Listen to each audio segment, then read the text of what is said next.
Hi, everybody. Welcome back to my weekly cult situation report, or welcome if you are new. I am Daniela, scholar of cults, extreme groups, and extremely bad leadership. And I have just finished writing my second book, The Culting of America. The first book that I wrote is called Uncultured, and it's about growing up in the Children of God religious cult before going into the cult of the U.S. Army. You can get signed copies attached to this video. Every week, I do a weekly roll up of everything that has happened in my world of cults and in the world of cults. So settle in. Sorry, there's random furniture behind me. All right, so we got a new pope. And if you saw a video of me saying he was the one the MAGA guys wanted or the Heritage Foundation wanted, that was a mistake. I made a mistake. I was live on one of my channels while making content for one of my other channels, and folks told me that, and I didn't check, and I just made the video, and I was wrong. It actually seems like he's a very centrist pope. He's an American pope. And there's an interesting quote from the Catholic Church that says, "Until Americans' political power is waning, there will not be an American pope."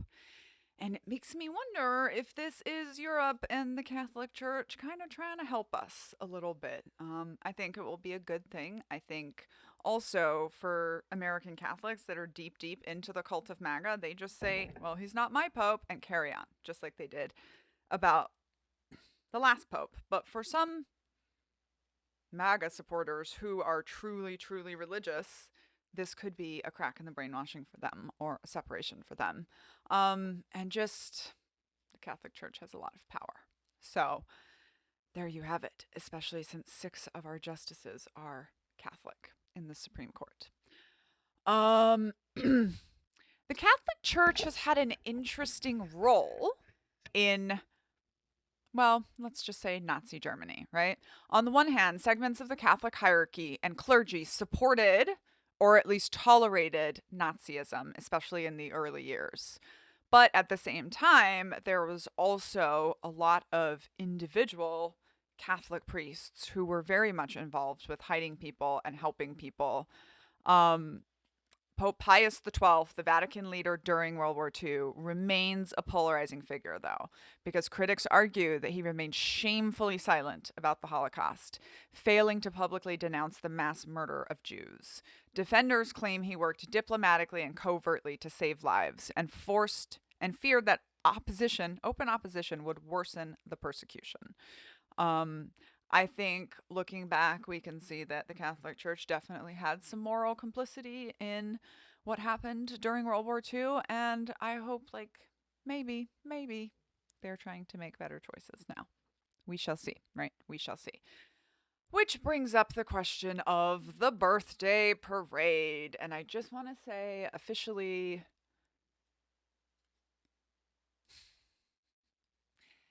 it's the U.S. Army's birthday. June 14th is the U.S. Army's birthday, and most Americans don't know the U.S. Army has a birthday, that it's celebrated. Soldiers often get a 4-day weekend.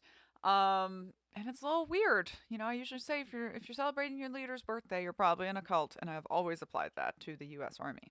Now, in maybe the worst coincidence ever, Donald Trump's birthday lands on the 250th anniversary of the U.S. Army. And as soon as because one of the things I said is like, he's not going to get a parade. Those take years to plan, a long time to plan, at least a year. However, as soon as I figured out this coincidence, I came running to be like, no, he's going to get it. And I feel like the next day they came out with the news that they're adding a parade. I do not believe for one single moment that the parade is a new addition. I do not believe that the U.S. Army was planning 250-year celebration without having some sort of a military parade. Maybe they're making it bigger for him, but anyway, I really hope that America comes out and protests the parade. There's a lot of people talking about how that's going to be No King's Day, National Obama Appreciation Day, just photos of him everywhere on social media and in person. I am in DC, so I will definitely be out there protesting on that day. I know. Um, but yeah, we really need to stop calling it the parade for his birthday. It's the Army's parade free countries don't have military parades for their leaders. Which brings me to the cult of personality and what happens when a leader dies. So, people, there's a lot of flippant, like, oh, well, if he dies, like, it'll just pass on to J.D. Vance and J.D. Vance is worse. Disagree. You can have two kinds of cults. It can be a cult led by a person, cult of personality, or a cult led by an idea. And MAGA is very much a cult of personality around Donald Trump. And not only that, J.D. Vance has negative charisma, if possible, right? Nobody loves J.D. Vance, not even Usha.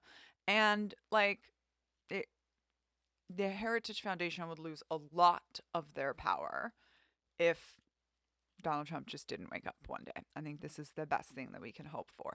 It's quite rare to successfully pass down a cult of personality. The Mormons did it by transitioning from a cult led by personality, con man Joseph Smith, to cult led by an idea. We are the true church. And this is how they've continued to pass it down. And there's still a leadership structure in these groups. They're just leading based on charisma by proxy, the charisma coming from the idea.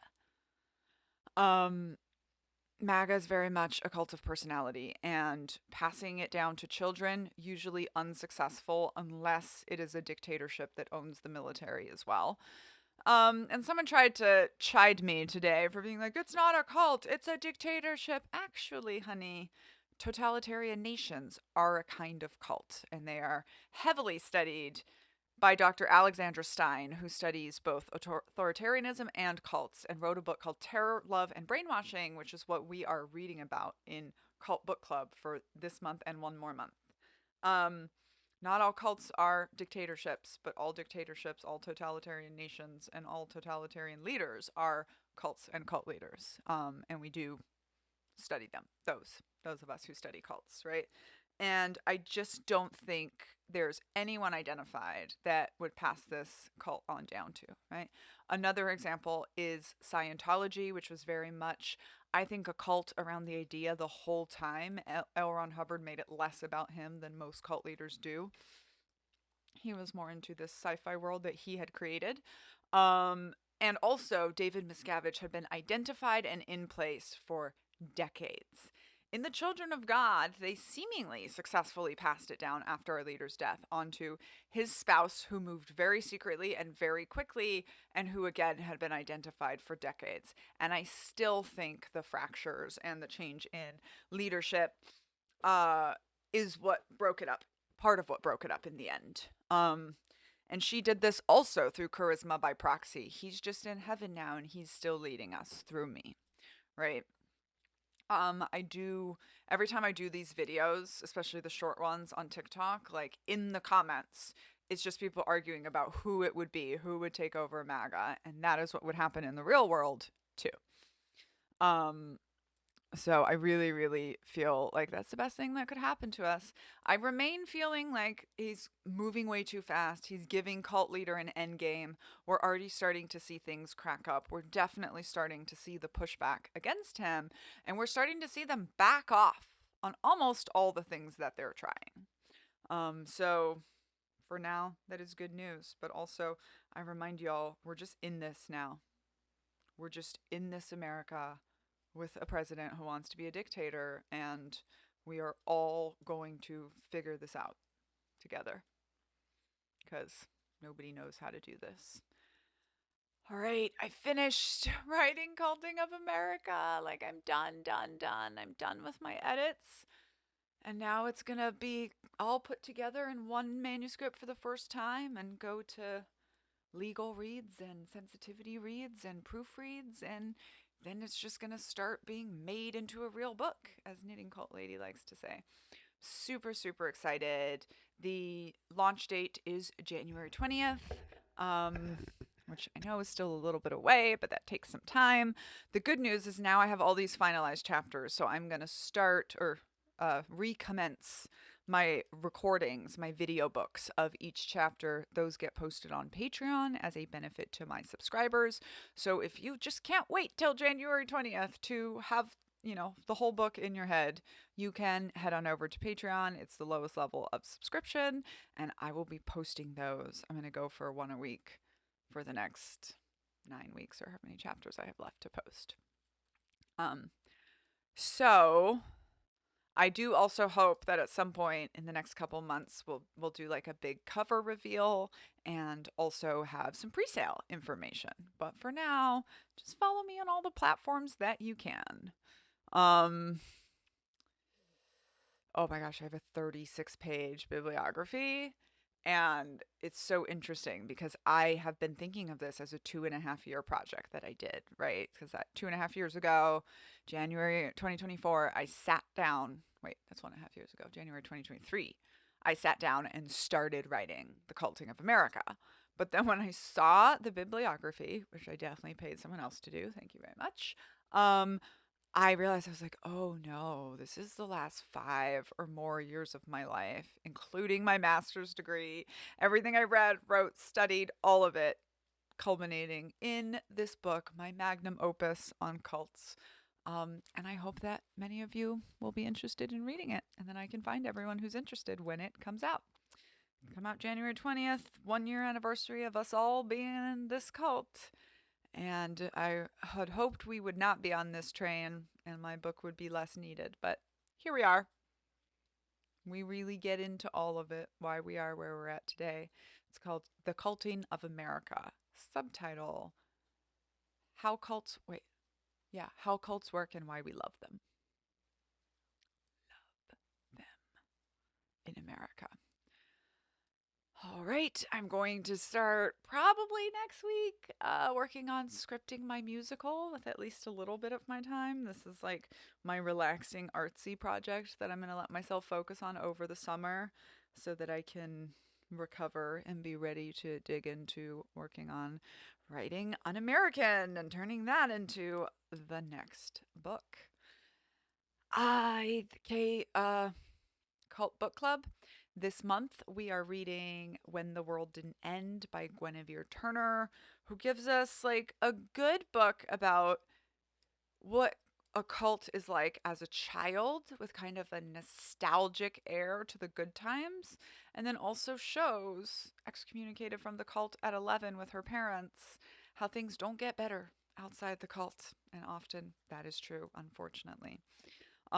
Really good, interesting book there. And we are also in reading the second third of Terror, Love, and Brainwashing by Dr. Alexandra Stein.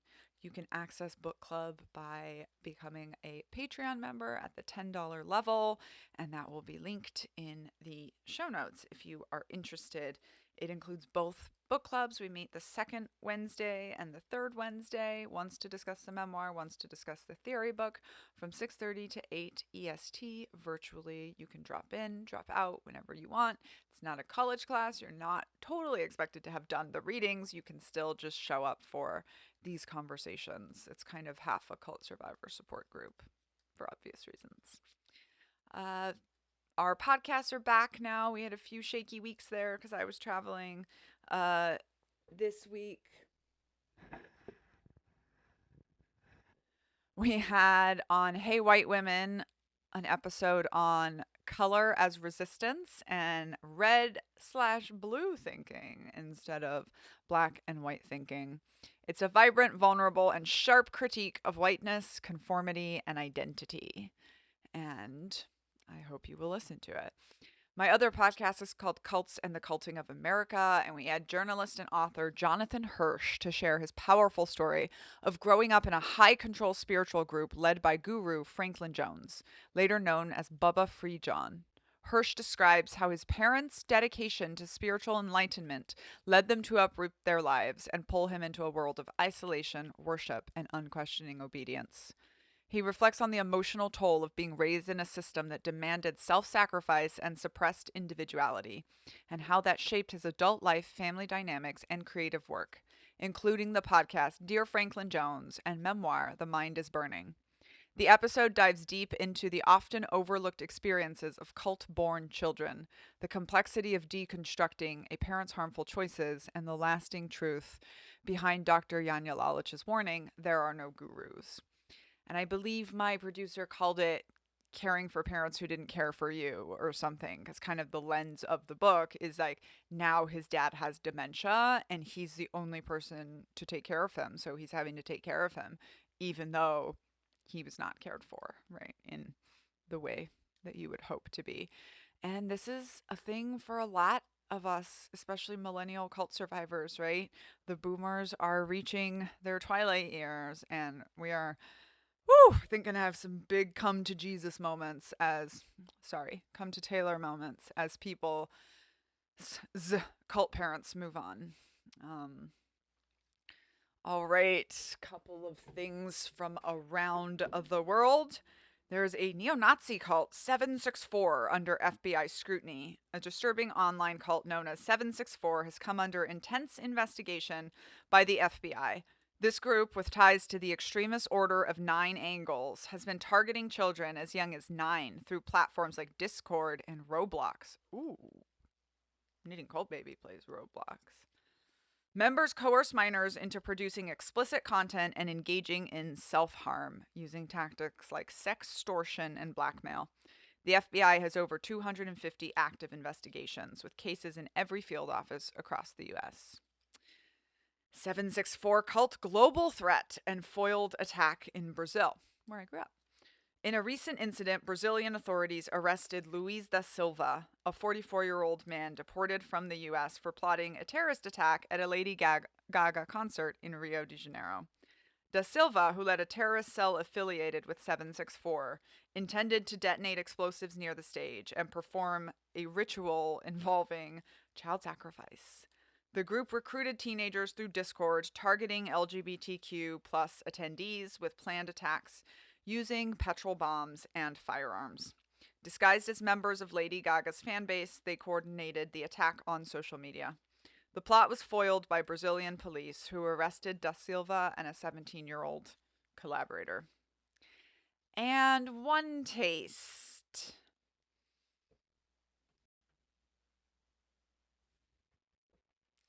I had to set up my phone because someone on TikTok wanted me to talk about Nicole Daedone of OneTaste, the orgasm cult.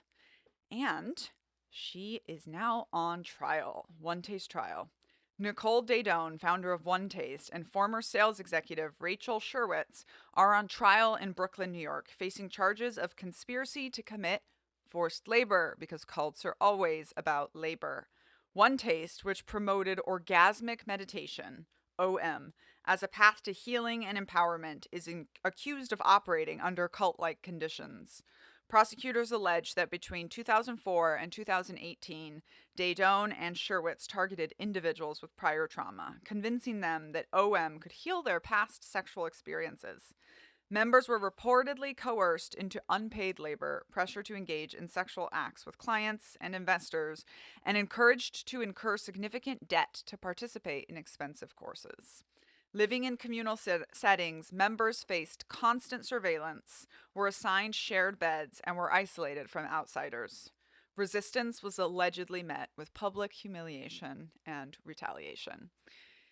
And Nicole Daedone, man, she is an intense one. Go watch the OneTaste documentary on Netflix. So she was raised by a straight up pedophile father who abused her and then had her as a young child out getting other victims for him. He's in jail for life now. She brags about him and how she recruited for him and uses that as part of her origin story. She's really abusive to people who have been sexually assaulted. And I know a man who was in her cult and who says, like, she is just going to keep going until she gets life in jail. Like, she has always been that person. Which again, it's hard because, monsters are created, right? Her father was a monster and then she learned how to do it. And there you go, to answer the question if cults can be led by women. Yes, they can. But even when they're led by women, they are still patriarchal. Coercive control, I believe, is always patriarchal. They still oppress women as a servant class. And the woman in charge has to work harder to maintain control in a patriarchal system, and society celebrates more when she falls. Right? So Elizabeth Holmes leaves Theranos with jail time. Adam Newman, who basically did the same thing at WeWork, leaves with $1 billion. And now for some nitpicking. I don't have that much. Whoops. Pausing you.